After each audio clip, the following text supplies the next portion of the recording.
د ملګرو ملتونو اویایمه کلیزه ملګري ملتونه له افغانستان سره ځانګړي اړیکې پالي او له هغو افغانانو سره یو ځای لمانځي چې پیاوړی افغانستان جوړوي.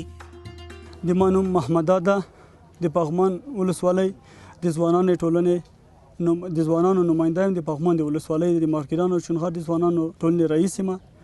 زه په خپله تقریبا 8 کاله کېږي چې له پېښور نه راغلی یم. له پېښور نه چې کله موږ راغلي یاستو موږ سره انحصار کومکونه کړي، موږ انحصار راوستلی یاستو خپل وطن ته. دلته موږ ته کوټې جوړې کړي دي او موږ ته د سرپناه ځایونه جوړ کړل او موږ وکولی سول چې موږ یو ټولنه جوړه کړو. انحصار موږ سره د انحصار په مرسته باندې اوس موږ کولی شو چې ځان ته تنها د حکومت سره موږ راجستر یاستو د خپلو خلکو سره. دا د موږ یو ټولنه جوړه کړه چې هغه ټولنه ډېره او کامیابه او پرمختللې ټولنه ده. حتی چې اوس موږ د ولسوالۍ په سطحه باندې موږ سوي یاستو.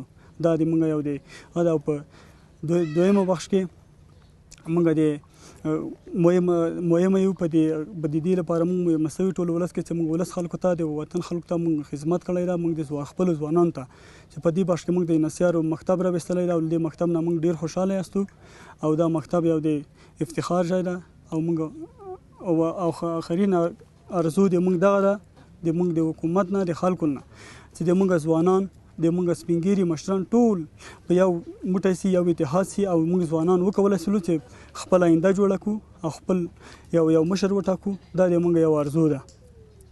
دا موږ ته یو مهم خبر ده چې موږ خپل ځوانان نه موږ مشران ولرو، که وکیلان یې، که ولسي جرګې خلک او دا یو د افتخار ځای ده موږ ته چې موږ په اخر کې اوس او په اخر کې زه اویایم سالګر د ملل متحد تبریک ټول د افغانستان خلک ته او ملل متحد ته تبریک وایم. مننه تاسو.